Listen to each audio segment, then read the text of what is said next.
Welcome to another episode of Exploring the Vintage NFT Space podcast with Zero G. Today, I'm excited to have with me Wazzu. Thanks for joining me today. Thanks for having me. It's a pleasure to be here. Yeah, I'm really excited to talk to you today. You have quite the impressive portfolio of OG rares, and your fake and common is sweet too. Thank you.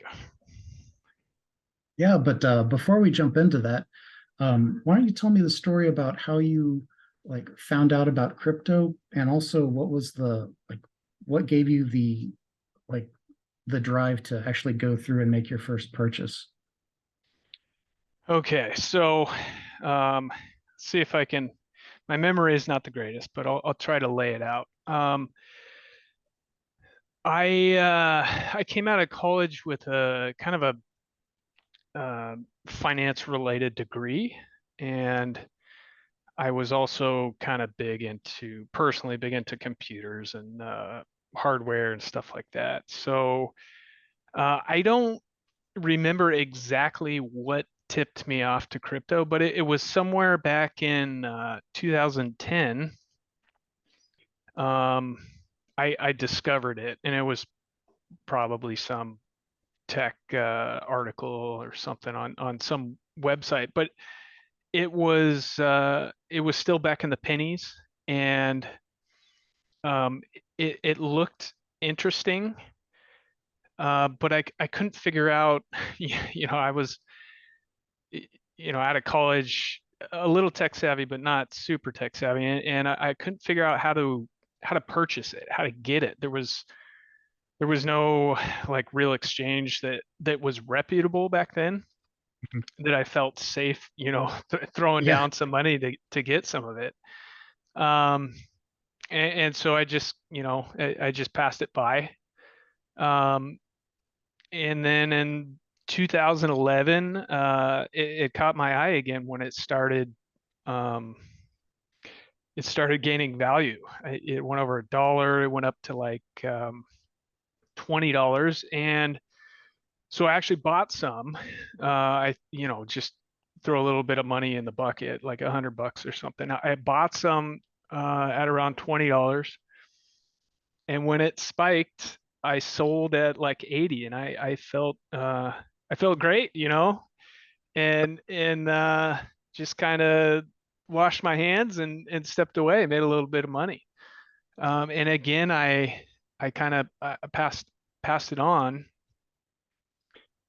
and then a couple years later, it's probably mid 2013. I rediscovered it. I saw the price climbing again, and I actually started up an account with Mount Gox. oh, yeah. And that was an interesting process. I wrote a check and mailed it off to Japan.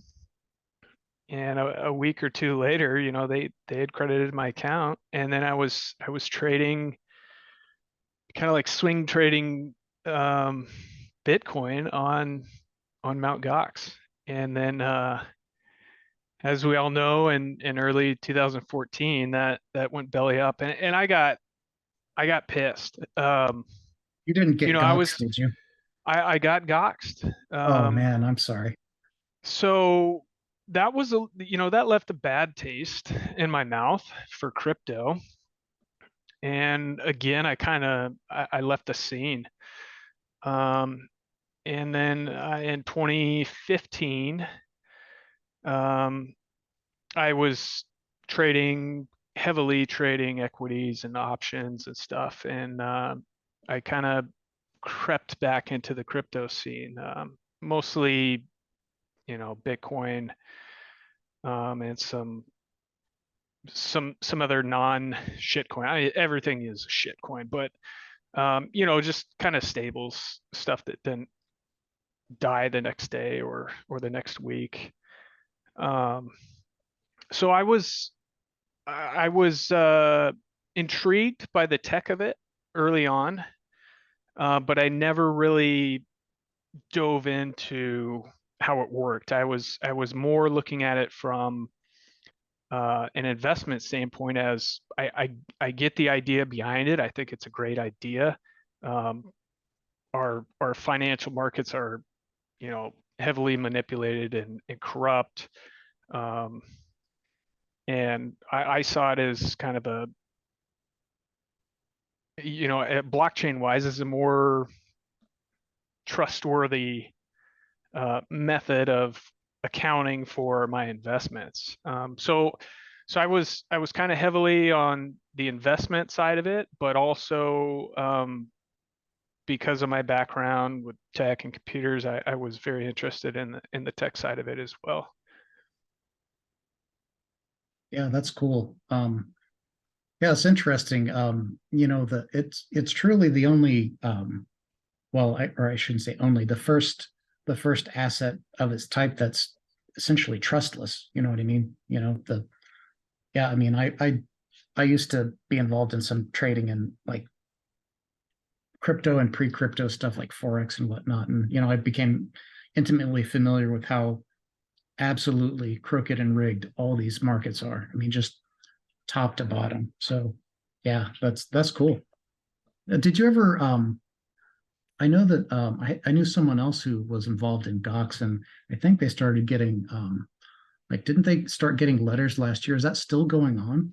I mean, It is still going on. So I we're recording in 2023, and we're almost in October, but while we're recording this, and Gox, like you said, it croaked in 2014, right? Yeah, in February of 2014. Yeah, it's amazing. It's been a decade.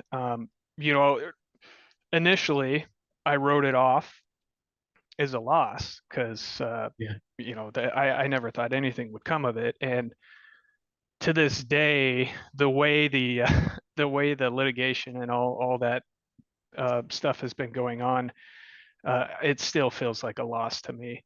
Um, I got in late on the claims process, to the point where I thought I had missed deadlines, but somehow I made it through and got my claim in. And this was more than a year ago. I don't know to be exact, but probably 2, maybe even 3 years ago.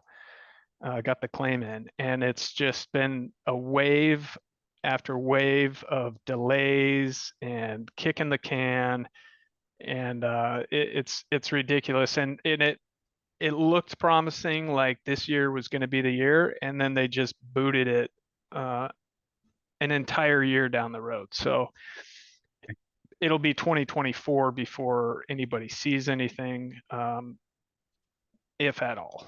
So Yeah, the other person I know that was going through the Gox thing, they were playing games even in terms of like like trying to playing games whether they'd even let him like claim the account even though it was his. I don't know.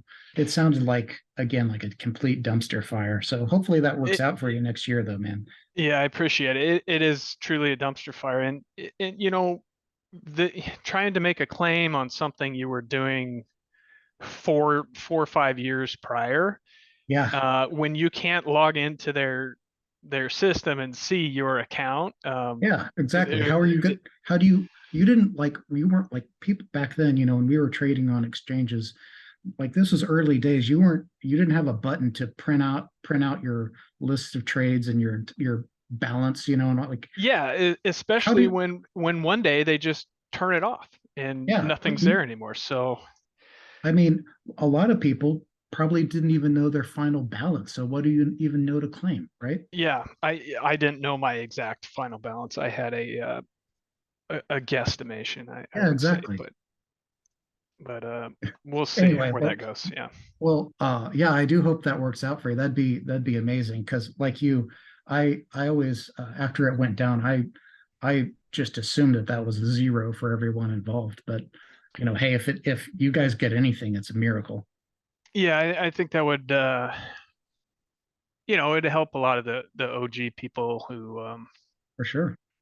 who deservedly, um were early in the game and got screwed. So Yeah, well, that's man. talk about a circuitous route into crypto. Well, I'm glad you dive back in.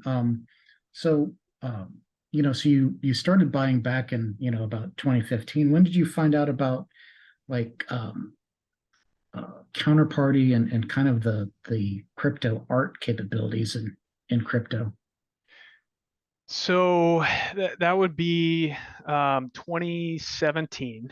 So after the Rare Pepe project had been started, um, my cousin, who was also uh, big into investments, hit me up, uh, super excited about this absolute home run uh, crypto investment that he had found. And my cousin's kind of a guy that spent a lot of time on 4chan and in dark corners and circles of crypto, and he shilled me Pepe Cash. And I went and took a look at it, and he explained it to me, and I was in on just the gamble of Pepe Cash. It was another shitcoin, but then when I saw the the Rare Pepe project, I pretty much instantly fell in love. I was big into memes and GIFs and all that. So I I found Rare Pepes first before I really got introduced to Counterparty and how it all worked. But I got into the Rare Pepe Telegram. Oh, I don't know, maybe around um, series 10 or 12, kind of early, but after they had been going for a while. And I lurked. I was active in the Telegram chat, where the fun was going on. But it took me until series 21 to actually produce a Rare Pepe. But I mean, the that chat back then, uh, it was really something else. It was one of the funniest things at the time going on. The people in there, you just had characters. uh, it's something that I don't think will be replicated because it was 100% for fun. There was not a lot of financial motive for people back then, because we were just coming up with funny cards and passing them around and just ripping on geopolitical events and politics and everything we could think of. It was real genuine shit talking, shit posting, good time back then. Yeah, it's incredible the vibe you get from the cards is incredible. You have that the diversity in art, from like trash art all the way to like really high effort, like I don't know, it's amazing the diversity, I don't think we would have seen that if the project weren't modeled the way it were, where that's another thing I think was really special about Rare Pepes is that like you said, there's zero financial motivation. Like no one was like, the scientists, no one was making money off of, you know, gating your access to everyone. It was free for everyone, really, other than that nominal burn of Pepe cash. Exactly. They were very inclusive. And like you said, you would see, just hand sketched things by people with uh, I would say very little artistic abilities. And then you would see some just really, really high quality, well done cards as well. So it was really cool to see that full spectrum. And man, cards like Little Bo Pepe, Yeah, they just cracked me up, man. I came into this world and I was like, what is this place? Like, um, from a guy who was pretty high leverage trading options and equities and like, serious financial investments into the world of Rare Pepe and staying up late nights just going through this chat. It was crazy. It was quite a time. It sounds like a blast. Before we get into your cards, so like one thing I wanted to ask you is, like your cards have a high level of artistic merit. I wanted to know like what was your background in art? Okay, so I'm gonna set the record straight here, but Yeah. my background in art is, I would say, limited. I was a pretty good drawer, sketching and stuff like that. And I've always had an appreciation for art.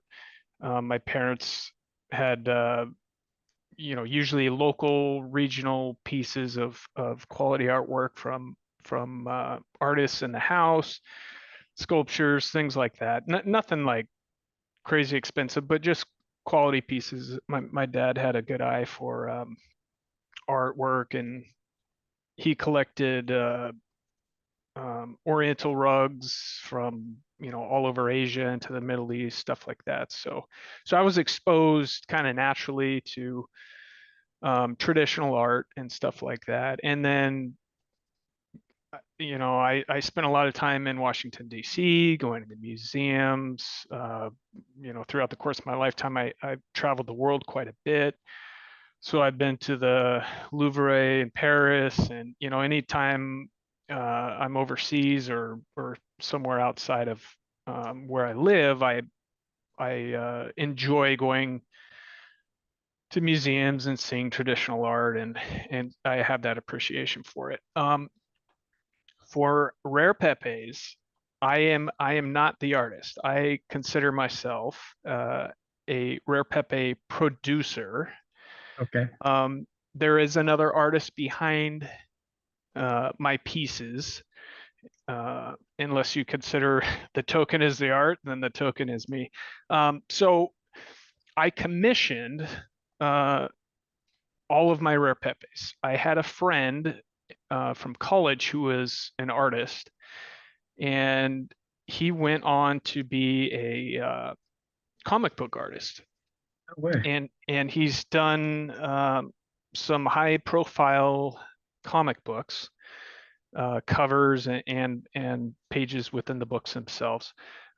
He's a fantastic artist, and so when I discovered Rare Pepes, um, I lurked for months, just having fun in the chat, collecting cards here and there. But I had all the ideas in my head, and my artistic abilities. I wanted to produce something high quality. Nothing against the people who didn't, but I wanted to come up with some some dank ideas, and have them kind of higher quality Rare Pepe. So I reached out to my buddy and kind of explained this whole thing to him, and he had a laugh, but he wasn't really interested. And I said, I tell you what, I'll send you the idea. I'll send you a sketch of what I would want it to look like, and then I'll pay you for it. And so that's how it went. I commissioned the pieces from him, um, and then I would do the back end stuff. And he gave me in the beginning. He said, look, I'll do these for you, but um, you can be the entire front for it. You can say you're the artist and whatever. Early on, I never really claimed I was the artist, but I never said I wasn't the artist. So it was just kind of an assumption, um, that that I was the actual artist. So I just wanted to set that straight. Oh, I sure. commissioned my pieces from my buddy, and then after the success of Rare Pepes, um, I've kind of made it more of a joint venture with him. But I'll go when we talk about PSEUDOPEPE. I'll go more into that venture with my friend who's the actual artist. Sure. Yeah, I mean, I when I had my, I've got two fake rares now, and I did the same thing. I realized that, not to say I don't have any talent, but I realized my limitations, and I know I wasn't in a reasonable amount of time going to be able to execute on my own to the level that I wanted. So yeah, I also commissioned out the artwork on mine as well. Yeah, when you have a vision in your head and you know you're not going to do it justice, there's I don't feel like there's anything wrong commissioning that out to get that out to the world the way you envision it. Yeah. Yeah, for sure. Yeah, that's interesting. It wasn't really he didn't really seem that interested at first. Um Although it now, now I'm sure he probably, how does he feel looking back now on the fact that, well, we can get into that in a second. Well, let's talk about your first card then, the Kamikaze Pepe. Yeah, so I like I said, I've been lurking for months and I was just trying to come up with ideas for cards. I noticed the Japanese Pepes kind of started trending a little bit, and the community in Japan, I never really found out how big it was, but it seemed like it was pretty big. They whitelisted Pepe Cash as an official crypto to be traded there.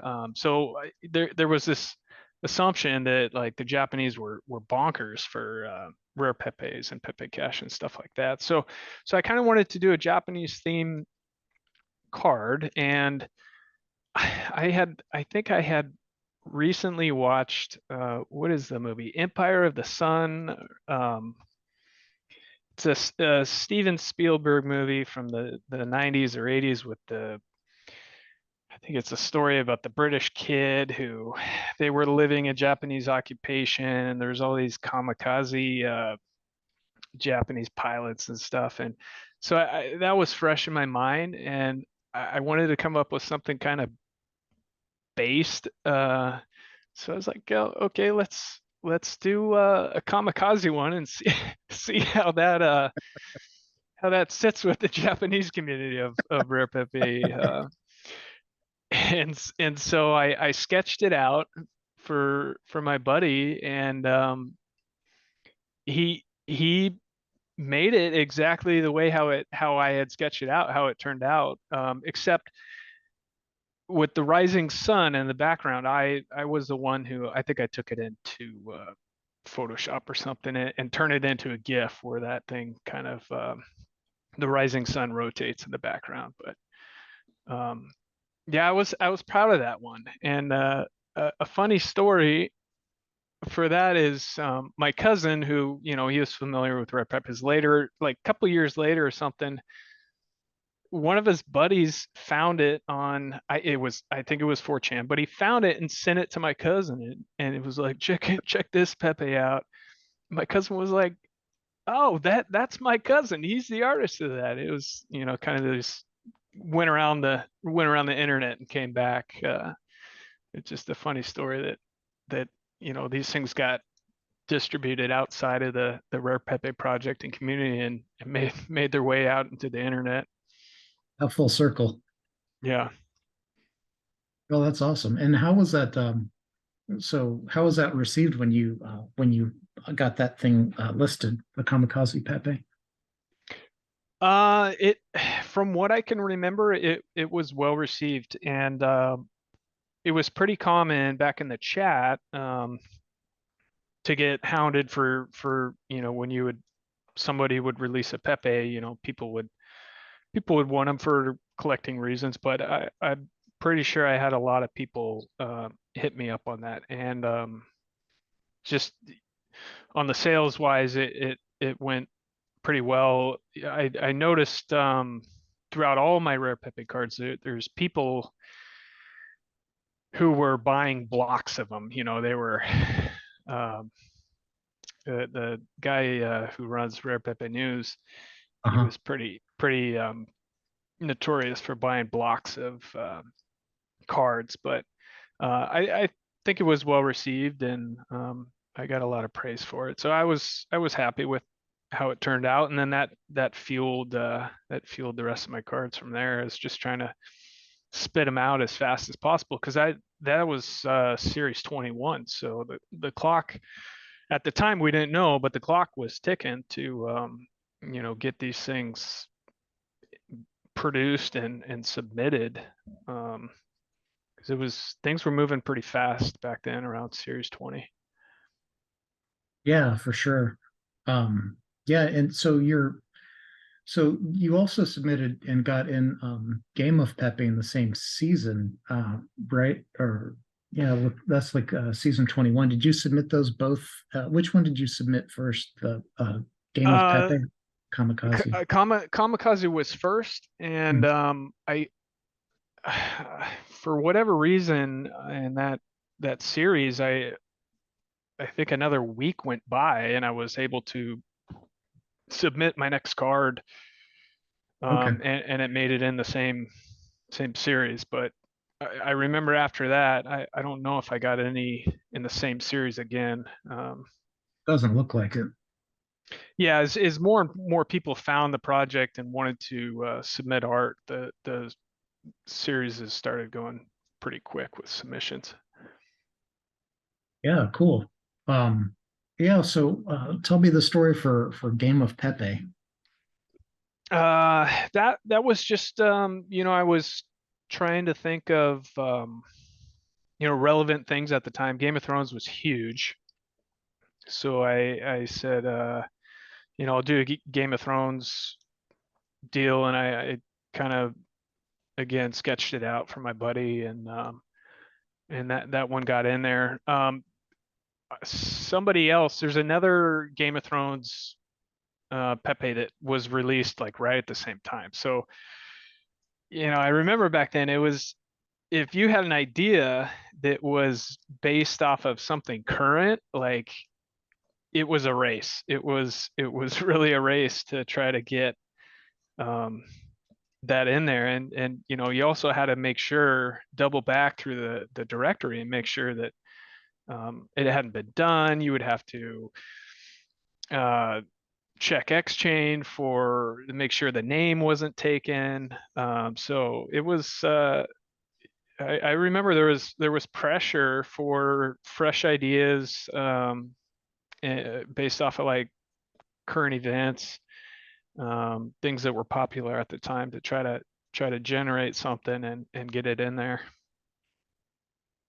Yeah, that's cool. You were able to get it in there before, like you said, in the same time that I've seen there's a handful of other ones that are Game of Thrones themed. I think they have other like more characters too. Right. Yeah. After I got that in there and I noticed, one or two others had come out, I was, I wasn't going to try to keep going. I wanted to, get one idea, one card in there and then move on to something else. Yeah, that's cool. And your next one was Squatch Pepe. What was the inspiration behind that? So Squatch, my friend who's the artist, he was living and also grew up in the Northwest, Pacific Northwest, and so he has this affinity for Sasquatch, for Bigfoot, and so I was like, hey, you love Bigfoot, why don't you gin up something? And it was kind of a lower quality card um, for his art ability. So I made it a higher issuance number. I think I had 1,000 on that one, and that came back to kind of bite me. But yeah, it was just kind of something I threw out there. I said, you like Sasquatch, and nobody else had done anything like that, so I made it, and then that card turned out to be involved in the 1 millionth uh, counterparty transaction. And it wasn't me, it was a send transaction.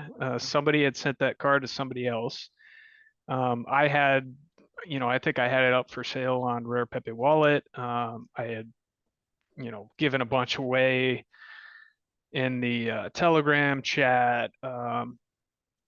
But somebody sent it to someone else, and it was the 1 millionth XCP counterparty transaction. And I think Joe Looney or somebody mentioned it in the Telegram chat, and then all hell broke loose with people trying to buy them.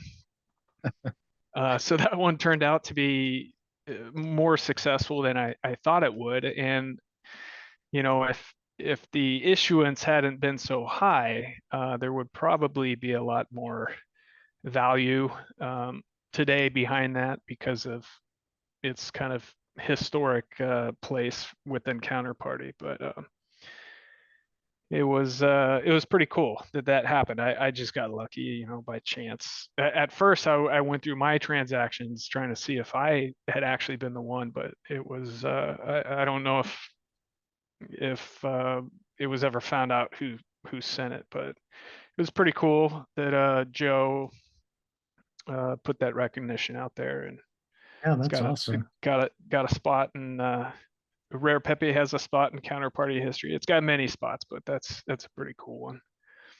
On the historic Pepe, so is the Squatch like throttling the Doge? Is that like referencing Doge Party, or what's the So it's kind of I didn't know about Doge Party back then. So it was more of like a Dogecoin reference. oh, So okay. I ginned up another card to kind of commemorate that historic event. And I was looking to just tie something else in there. I noticed, some other cards, they'll tie in other cryptocurrencies and stuff, and I was like, well, how can I throw in another cryptocurrency? So it was just like a little fun thing to throw in, the Doge dog in there. It's just kind of Sasquatch walking around with the dog, which is believable if Sasquatch were real. Yeah, exactly. I was just thinking, I was Snatching like, oh snatching yeah. dogs out of people's yards and stuff. But it was interesting. Later on during the NFT boom, I actually went back. I was looking for other cards. As people were Al actually did the collections portion of Pepe WTF. I was interested, just curious to see how many Doge or Dogecoin references there were in Pepe cards, and I went through the entire directory, and there was like 5 or 6 cards that had tie-ins. So Oh, I, it was I would have just thought there would have been more. Yeah. yeah. I didn't think there was that many, to be honest, but once you go through the directory, you start finding stuff here and there. The only one I can think of off the top of my head is that Doge versus Pepe like race Yeah, one. yeah. I think Frog Bus Oh yeah. has that one has all Doge dogs as the passengers. So it's interesting. Like off the top of my head, I could only think of that Doge versus Pepe one, and then you go through, and sure enough, you find all these other cards that tied it into. But it's kind of interesting. Oh yeah, and I think one of Bench's cards that NASCAR Pepe or what, didn't he have Yeah, one? that's another the Yeah. animated one. Yeah. Yeah, so that's definitely a lot of fun. Yeah, and your last one, Pseudo Pepe, is, man, it is definitely a banger. Right. So yeah, I'm like, this was still all for fun, before the project closed down. But I was like, uh, I made a little bit of money from the being lucky with Squatch Pepe and it not big money. We're talking about, $5 a card here and there and everything. So um I was actually sending my buddy, the artist, royalties because I had commissioned these pieces, but after I had surpassed what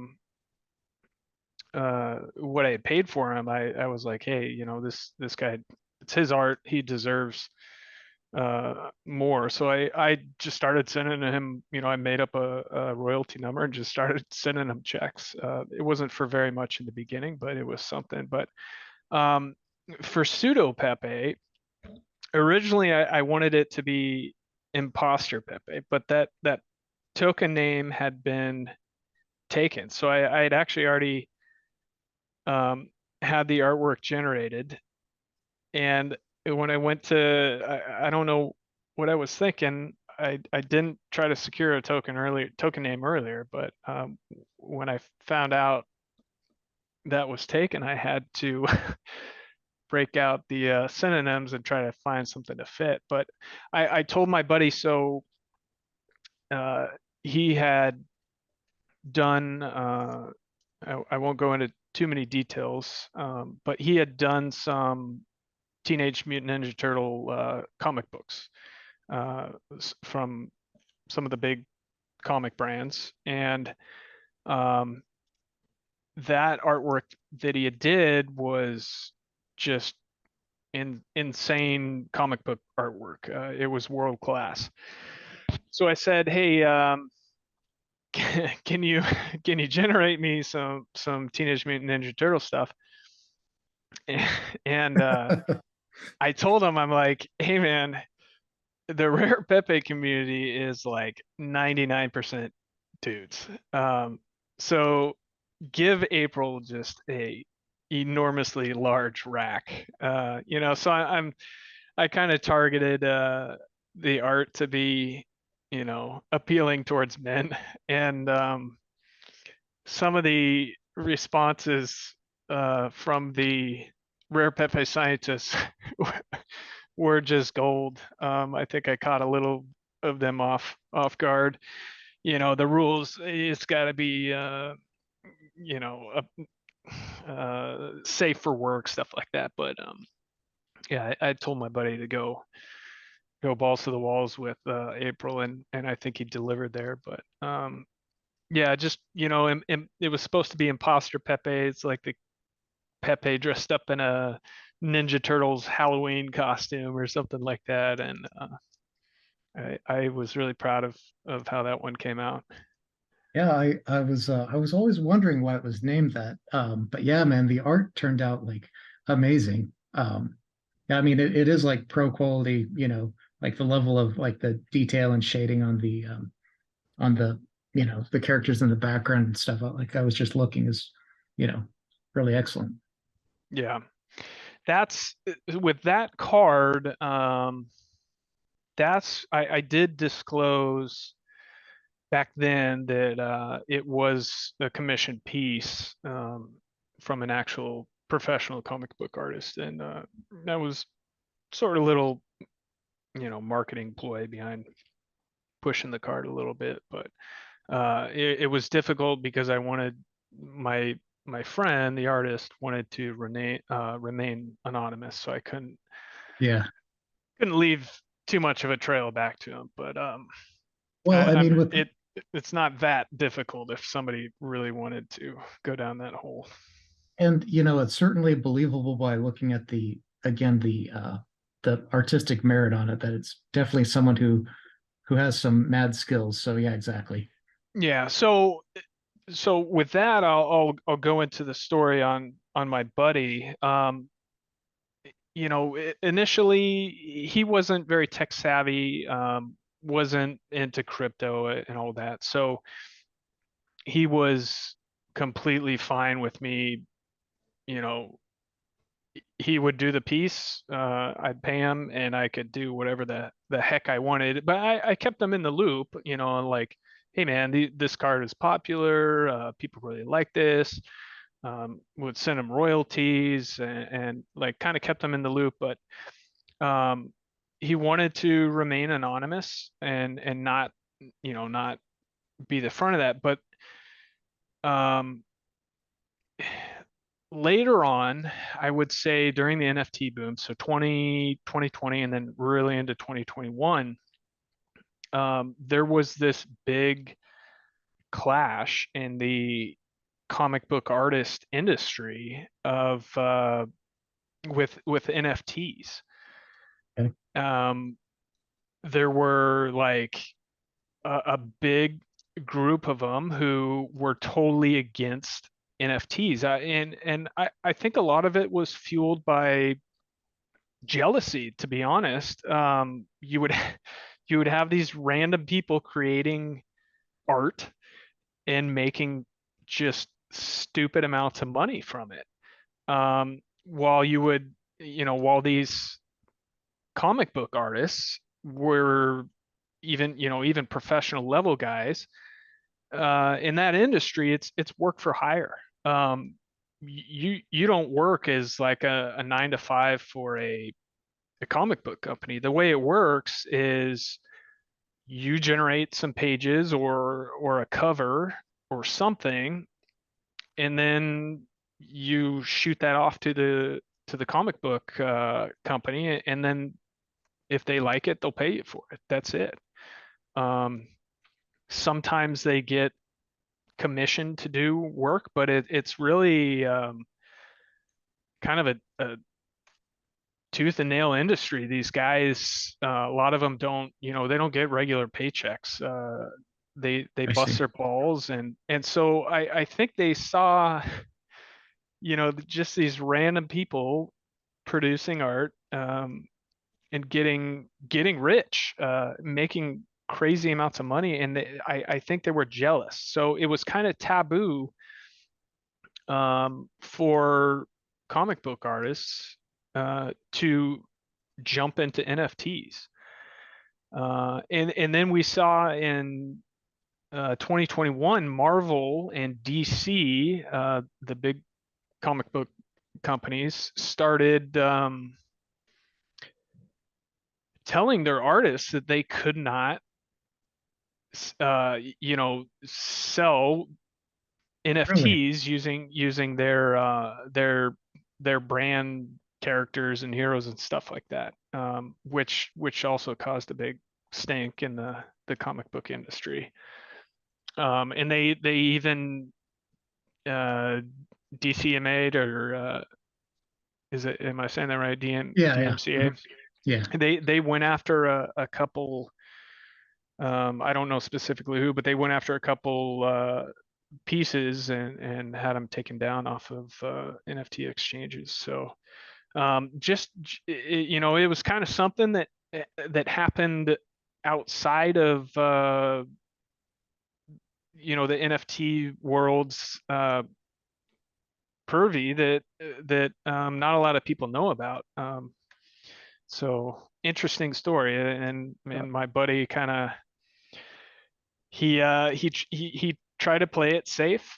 He was all about making money because that's how he earns his living. But at the same time, he didn't want to get blacklisted from working for certain comic book companies. So I didn't realize there was that much animosity going on back then. And like you said, it sounds like it was actually the smart thing to do by remaining at least pseudo anonymous, you know, for this. So yeah, yeah, that's crazy.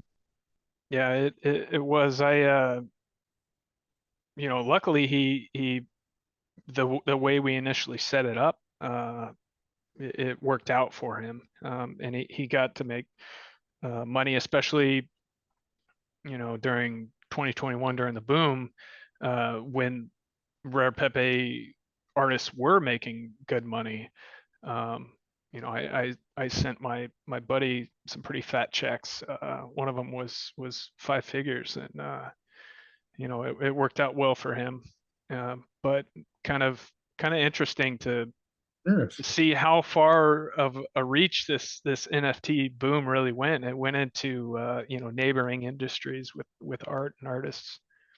It's interesting that that was one of the things that I thought was really uh, really empowering and cool to see is that during that, especially during the boom, we're in a little bit of a bear market right now, but you know, you could go on like artists were like artists who were industrious enough to learn the technology could go on and like you know, so you saw like even the emergence of like photography NFTs like for the first time actually making money. So you had people going on like going on Twitter, like having good art, having good photographs and marketing themselves. And some people like really made it through again the quality of their work and their hustle and not losing it to you know, I didn't realize that the comic book artists had such kind of like a raw deal. I mean, again, it's like having the full control over your own artistic product versus being basically at the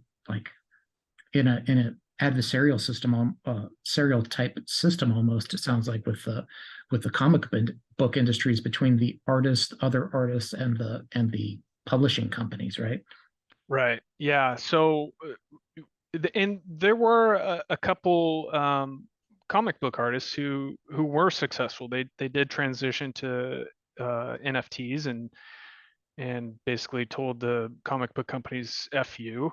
But you know, back in the day, when they would do paper pieces, right? And so they would submit that and get paid by the comic book companies, but their original art that they had produced for those, they could go on secondary markets and sell that. And there was a big collectors markets for the original artwork that was done on paper. And then what happened, it was, you know, everything transitioned to digital. A lot of comic book, and in fact, probably all the comic books that are produced today, it's all done digital. So now the artist didn't have that secondary outlet for making some income Yeah, of because they could selling the original art, right? It's just a file and they as could just do opposed. that at a comics like a comic event or something. They could just sell that for cash money and supplement their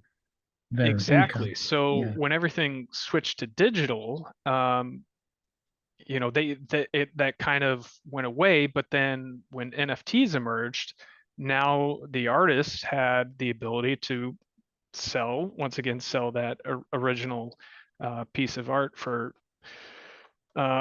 decent money. And when the comic book companies kind of fought against that, it caused a big stir. Where does that stand now? Do you know?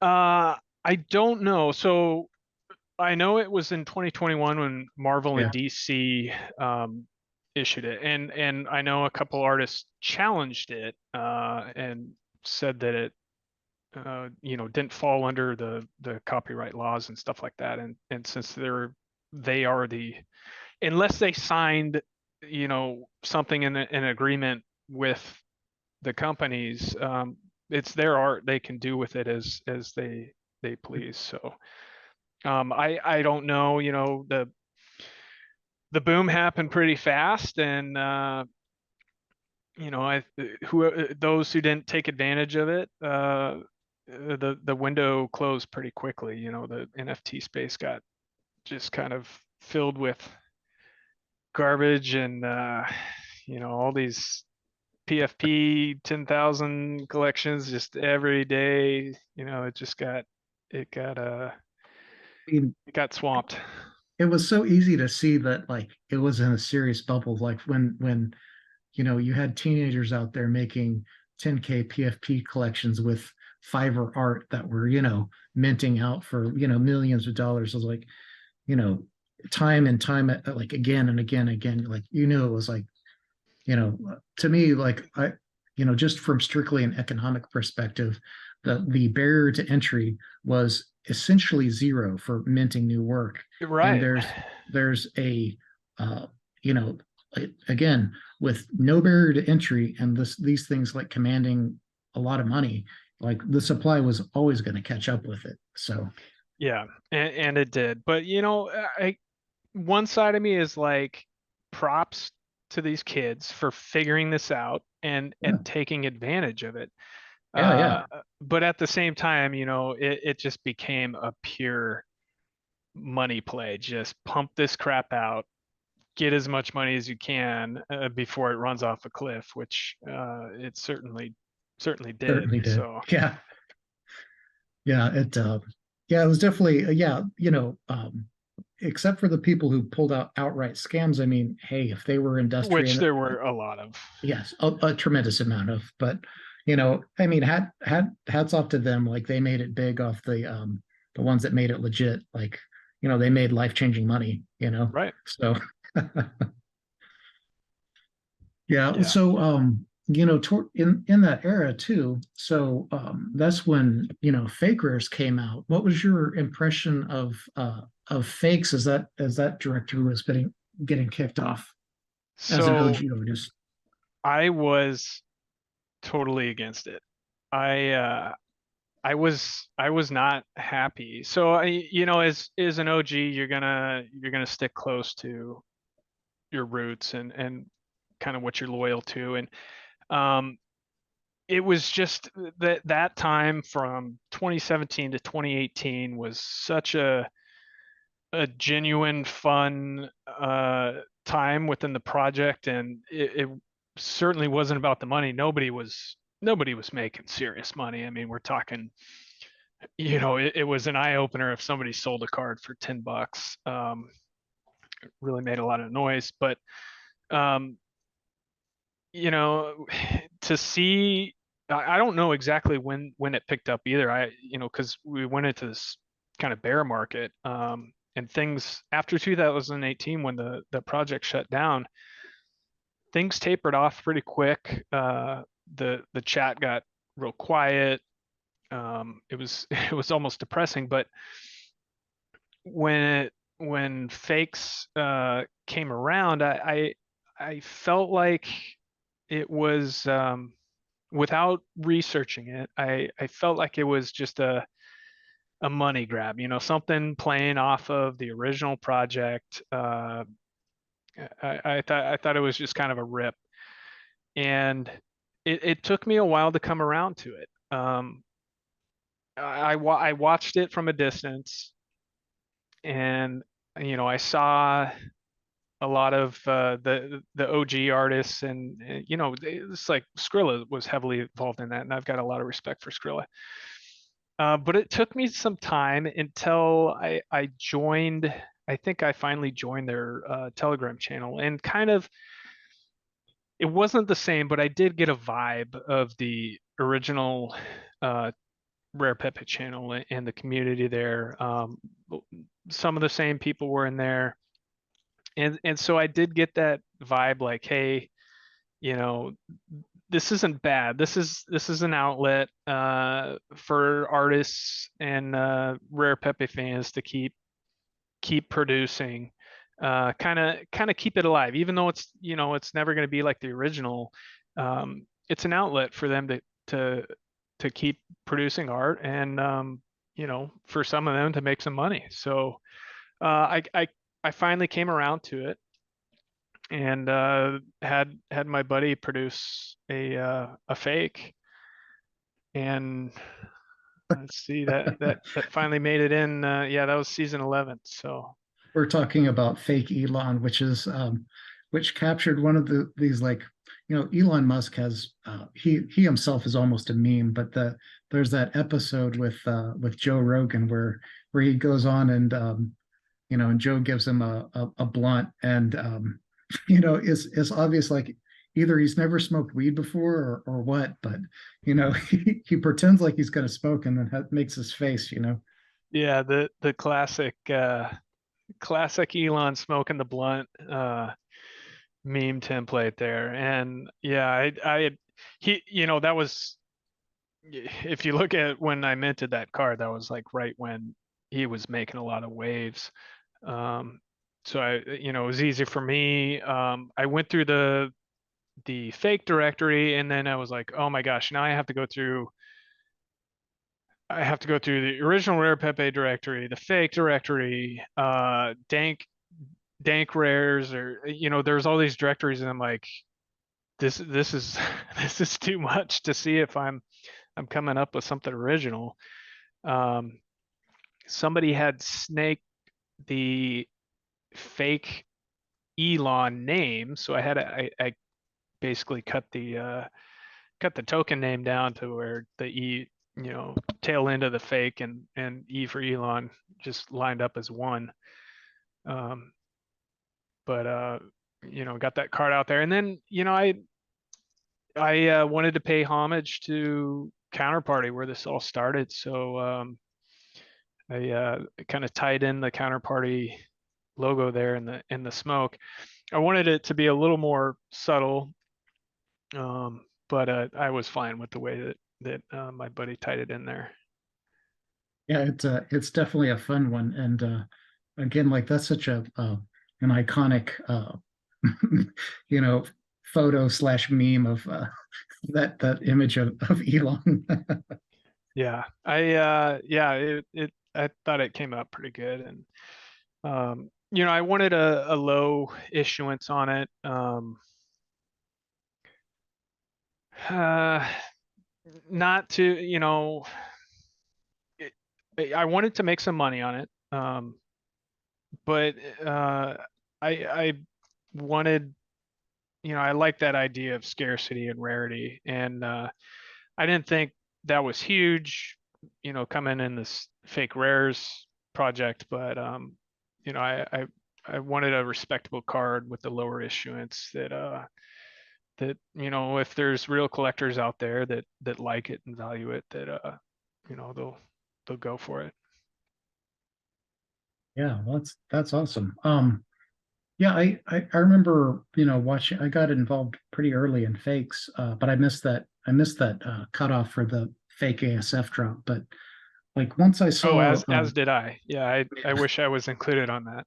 uh, but I mean, as much as that hurts, for me, I remember watching early on, and I wasn't really quite sure what to make of it, and it wasn't until I saw Art Bat's Bloomer that I realized that like the artists were going to step up, and the project was actually like serious and going to make it. Like her submission really kind of raised the bar for in my mind for artists going forward, that hey, we're not just going to make remixes of old OG cards. Like I don't know, I think that was incredible piece that she dropped. So Yeah, and that was another thing with the that kind of kept me away from fakes at first, is there was a lot of remixes going on, yeah. and Mhm. I get it, like I understand it, and some of the remixes were coming from the actual artists of the card that they remixed, so fair game. um but I just But I it an was kind entire of like directory of remixes would have been it it would have been lame. disastrous in my opinion for them. Yeah. Come, be original, find there's plenty of ideas out there. Sometimes it's hard, I've been there brainstorming rares and trying to think, well, this is a great idea in my head, but are other people going to like that and stuff like that. But I mean, I like it more when I see original pieces and ideas and stuff like that. But there are some quality remixes that were produced in there as well. Yeah, that's what I was getting at, is that it was I was initially before Bloomer and a couple other early like standout pieces, it could have easily gone down a different path and been really lame and fizzled out and died, but I'm glad it didn't. So Right. Yeah. I think they have done Fakes has done a great job with that yeah, project. Um, they've kept it clean and legit, and the way they spice it up every now and then with the different themes to the series. yeah, They're doing some new things, So I have a lot of respect for those guys running that project. I think they've done well. You know, it took me took me a long time to come around to it, but I yeah, mean, they've done a great job. I don't think they get enough credit too because like the scientists and the people like donating their time, they're not making any money off this. This is again a kind of a thankless job that they do. And to your point, I think they have done a great job in curating it. Like the last season, they out of the blue they just announced season 15 was going to be orange themed, and surprisingly enough, there were some absolutely killer cards that were dropped in there. Like one that I was just blown away with was JB's cash grab Hilton. Jesus, that's so sick. I'll have to look that one up. I see some of it scrolling through Twitter, but I'm so bogged down these days. I don't catch them all, but I definitely need to revisit the fake directory and check that out. He made it's so it's in the same theme or that same style as the Dan Dark Pills you know Okay, yeah, cash grab. So yeah. so instead of fake cash grab, it's like cash grab Hilton, and the colors and the style that he did, like in the contrast, it just works out really well. It's funny too, but he even did it in the original uh, file size as the OG rares too, to capture that look too. So just I think it's just an incredible card. Yeah, I mean, it's really amazing what people produce from the original project all the way through to fakes and danks and what's the other one I'm missing here? Notables. Yeah, And this is like if you step back, it blows my mind every time I step back and think of it. Like this is like Pepe art, people taking the time, and for some of them a lot of time, to generate artwork, like Pepe themed artwork. It's bizarre and it's amazing at the same time.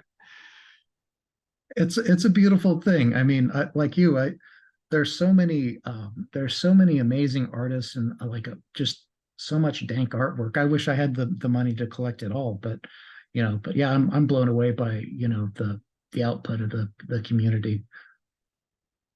Yeah, it started from scratch with Mike and Joe, and what it's revolutionized into is really amazing. Yeah, it is. And I saw that you got a fake comment in there too, the fake Godzilla, which I I did, yeah. So yeah, my buddy, I had him um, produce the fake Elon artwork, and he just sent that to me on the side. He's just like I just doodled this on after that other piece. I had some spare time, and I was like, okay, I'll submit it. And it's just kind of a random piece, so I threw it into Commons, and it had no problem getting through there. But it's kind of a funny Godzilla piece. it He's is kind of big into Godzilla stuff. So for some reason the look on his face just really cracks me up. yeah, and then the little Pepe on his tail getting Yeah. getting shocked there, looking all funny. Yeah, that um yeah, I'm definitely a fan of of all the artists that are putting out the high quality stuff nowadays. It's been so you've got your fake out there and your fake common, and I know you'll probably put something else out in fakes in the near future, right? Yeah. I've got another fake AF token. I would ideally like to do a couple more before those things shoot to the moon.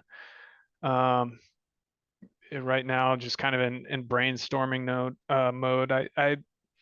I'm shooting for quality, high quality, and then something that's dank or based, or something that'll leave a mark. So taking my time with it, but I definitely will release some more.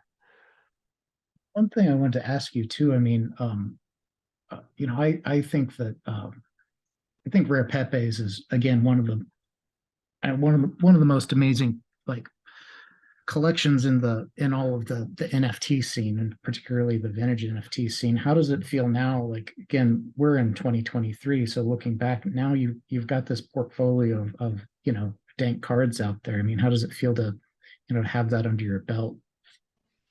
Well, I certainly feel lucky. I mean, to just randomly be pulled into it, and then participate, make the decision to participate when, easily back in 2017, I could have been like, what is this? What is this nonsense? Why should I invest any time into this? But you know, it clicked with me right away. The culture clicked, the themes of it all. So I was definitely lucky.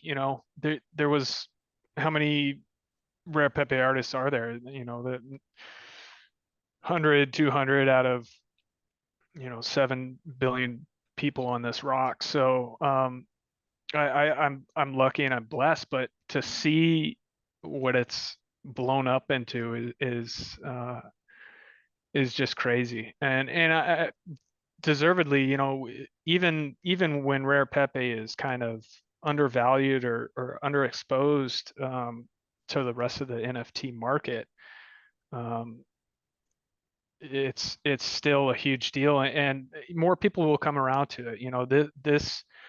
This was the first kind of genuine community project, that wasn't doing it for financial motive. The This is, it's very unique. It's got some great art. It's got some hilarious art. It was done for different reasons, and the fact that it was kind of the first, that adds a lot of value to it these days.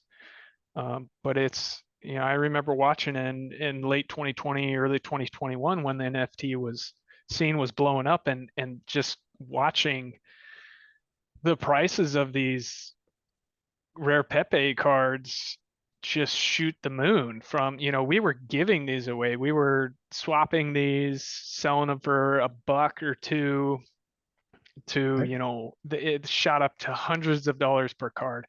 At Rare Pepe's was, it went to like 10 grand and then 15 grand. And it just is really amazing to see.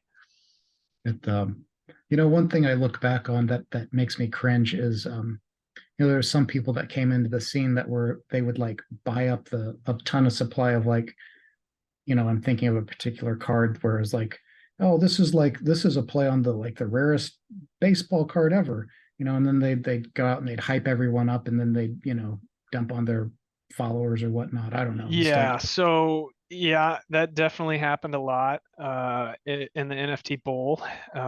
You would have some outsiders who would come in and spin their own story on cards that didn't necessarily fit with the how it was produced or why it was produced.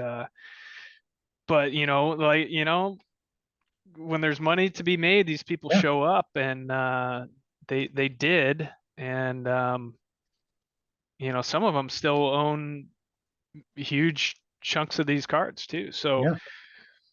it kind of hurt distribution a little bit, but unfortunately, that's part of the free market, and we'll see how that plays out for them in the future. But yeah, It's all sorts of crazy stuff went on in 21. one thing that I think is interesting is, so most of the people that I hit up in the Rare Pepe scene, like they'll sell OTC or will trade or whatnot. But a couple of them that got in for financial reasons where they've scooped up a bunch of supply of cards where they're essentially like bottlenecking it. I've hit up some people and they're like, no, I'm not going to sell or trade. Like I'm waiting until the next bull. I'm like, all right, bro. So Yeah, yeah, and I understand when people saw the prices going, they think that's what it's valued at. They don't necessarily understand that it's supply and demand. But it's unfortunate that people are going to sit on cards for whoever knows how long, and a lot of people are out there who just want the card in their collection, or are going to suffer because of it. But yeah, but um, like you said, I mean, that's also one of the beauties of people being free to do whatever they want with their cards, and that's like you said, the free market kind of playing out. So, they had the cash at the time to pull the trigger, and they did. So, yeah, and it was there was a lot of talk about distribution of cards during the bull. People would make valuation decisions based off of distribution. You'd have some cards with very low distribution, but one person or the original artist holding a bunch of supply that are haven't been seen or heard from for 3-4 years. So it's risky. Where are these cards going to dump? And that did happen with what was with PSEUDOPEPE is one of them. Um, yeah, there's been quite a few where the old wallets have woken up and people right. have been destroyed. Yeah, people got absolutely wrecked, and you know that was that's the risk. Well, I Um, mean, yeah, that's the risk if you're in it for the money. But again, like there've been cards that have super terrible distribution that I paid full price for just because I thought they were super dank like that. right. Yeah. Like that one from Joe Looney, where is the guy I can't remember the name, but it's the guy on the exercise machine. I Oh yeah. yeah, I just love that one so much. So Yeah, that one cracks me up. yeah, I love the way that he did a great job on that one, including like the googly eyes always cracks me up. Yeah, yeah. Oh man, there are so many good cards out there. I should make it a habit to go through the directory, once a month just for laughs. Yeah. Um, yeah, so do you have any other plans for NFTs in the future besides your next fake rare? Uh, as far as Pepe related stuff, I'll probably stick with fakes. Somebody is sending me what is it, Dank Cash or whatever. Dank meme cash. Yeah. Dank Meme Cash. Yeah, I think it's some sort of dividend for holding some Did of the you card. did you get that Dank meme cash airdrop for joining their Telegram early? I don't think I ever joined their Telegram, so Oh, no. okay. But I'm getting it almost on like a monthly or quarterly basis. I gotta go check my wallet again, Oh, but interesting. Okay. maybe I'll put some out there. But you know, we're it's not that I don't want to produce anything right now. Life is keeping me busy, and we're in a bear market, so my attention is not as high as what it was before, back in the It's old tough days, and juggling. and and when Yeah. there's money to be made. But I mean, it's um, it's tough juggling it. When you've got like, for all of us, our IRL life doesn't stop, right? So, there's times where ex- you just have to step away to handle your business too. exactly. But I wanted to thank people like you and other OGs who carry the torch, but people like you that will take the time during the bear markets and keep things alive and keep the discussions going and pumping out stories. It's really interesting stuff. I went through a bunch of your other podcasts and heard stories from Pepe artists that I never even had spoken to back in the day. And so it's cool that you know, there's people still in this community active and carrying the torch. Yeah, I'm always blown away to hear these OG stories, and like so many great stories, and the kind of stuff they it took for them to pull it off, and some of the guys who had the vision, from the very beginning too, is amazing. Yeah, it really is the story of Rare Pepes is special. It's it's you know, something that most people can connect with, and those of us that were lucky enough to be there early on and experience it and be part of it, you know, it was kind of a blessing in its own way. I mean, I think it gives you like I think anyone involved with the OG project has a tremendous amount of credibility for um, it's not even necessarily like having the best quality of artwork, but like you said, taking the time out to to do it right and to follow through and you know because it's easy to just put stuff off and never get around to it. So yeah, I was meaning to ask too. So your friend that you commissioned for your art, like how does he feel about all this? Uh, he's I mean, he's certainly proud of his artwork, and he was very surprised and pleased to see it generate some actual money.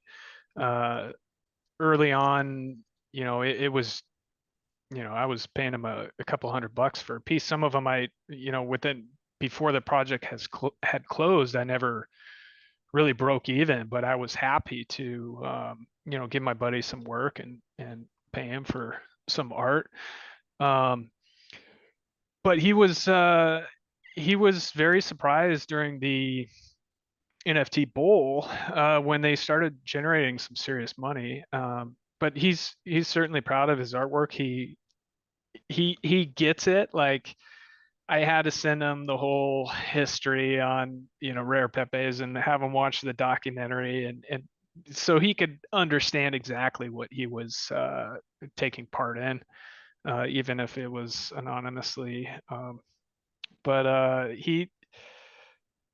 he's had laughs, and then he's been thankful at the same time that he was a part of it too. And I've all of the cards I've reserved at least one for him. He never took the time to set up a wallet or anything, but I'm holding them for him. You know, whatever he wants to do one day in the future, if uh if he wants them, they're his. If he wants to liquidate them, he can do that too. But he's still part of it, whether he knows it or likes it or doesn't. So That's awesome. I think it's such an interesting story too with the the comic industry. The only like I was really ignorant of how the dynamics were working. The only comic that I was exposed to, I picked up the on Ethereum. The first they distributed the first comic book as an NFT on Ethereum was this one by an artist. I'm terrible with names, like Jose. I don't know, but it's called Death. It's like an issuance of 300. So not being like the most astute comic person, but I did pick one of those up because I mean, I don't know, that's super cool to have the first, you know. yeah, I was trying to keep my eye out for that kind of stuff, for my buddy's sake. If it became a thing, I was gonna, you know, for him, get him set up so that he could start releasing his own artwork on that. And there was another project, comic book project early on that was released on Ethereum. I don't know if it was a part of the same one you mentioned, but it was very well done, the way they had set it up. But I don't think there was enough interest within the actual comic book community to support those people. Oh, okay. So they were, I think they were more at mercy of the NFT market as a whole Got to it. find interest in it. And then, I didn't pay attention once the NFT market started crashing, I would say around 22, if those projects ever kept going or shut down. So, but yeah, it's interesting if you or anyone listening wants to Google uh, just comic book NFT controversy. It all happened mostly back in 2021, and there's some interesting posts on message boards by artists on both sides of it. Even YouTube videos, condemning other artists for joining the NFT movement. You It's know, kind of entertaining and interesting.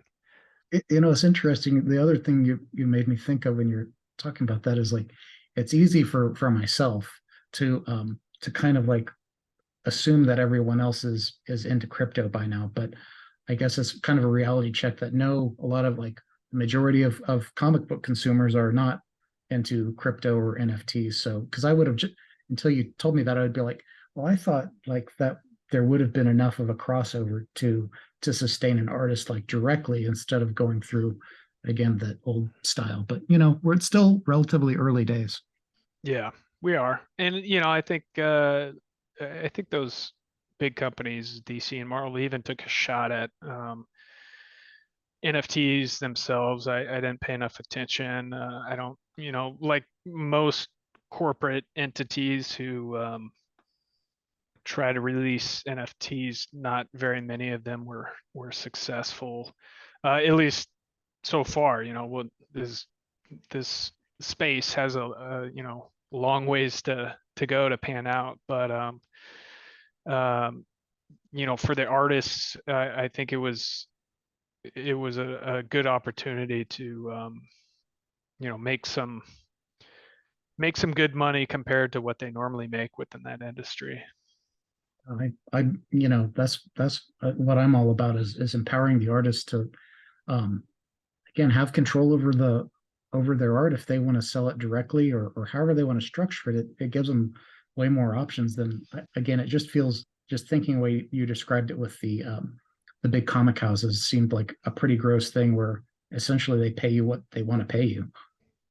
Yeah, yeah, I'm just glad I'm not in an industry or my livelihood depends on that, where it's your paycheck is not guaranteed, and you like these guys, they really have to work their ass off, one, to get work, and then two, to be at a skill level to be able to produce that kind of artwork that's going to end up in an actual comic book. So I have a lot of envy for my friend and his abilities, and he's done pretty well. But for him, it's still what's next. Nothing is guaranteed in that line of work. Yeah, I mean, for someone who's not a professional, like for me, when like appreciating like really well done art, even if it's meme art, to me, I liken it to magic, because it's, I can't even conceive of how you'd pull some of this stuff off, so I'm always in awe of what some people are able to do. Right. And for us, you know, during this NFT movement, it was relatively easy for us to, you know, put together an NFT, where in the traditional art industries, it's a lot of work, and they didn't have the hype that we all got to ride on. So it's kind of interesting how it all worked out with NFTs. Yeah, well, I certainly appreciate you taking the time out to chat with me today. Is there anything else you wanted to cover before we wrap it up? Uh, well, I'm sure we could talk about things for hours, but time is limited. But I really appreciate you inviting me. That was quite a surprise. I've been laying low a little bit during this this bear market, but I'm more than happy to share about my cards and the stories of the good old days. And I really appreciate you producing these because it's got to get out there to the people, and it keeps everything going. Yeah, well, I certainly appreciate it. Yeah, it's been a lot of fun.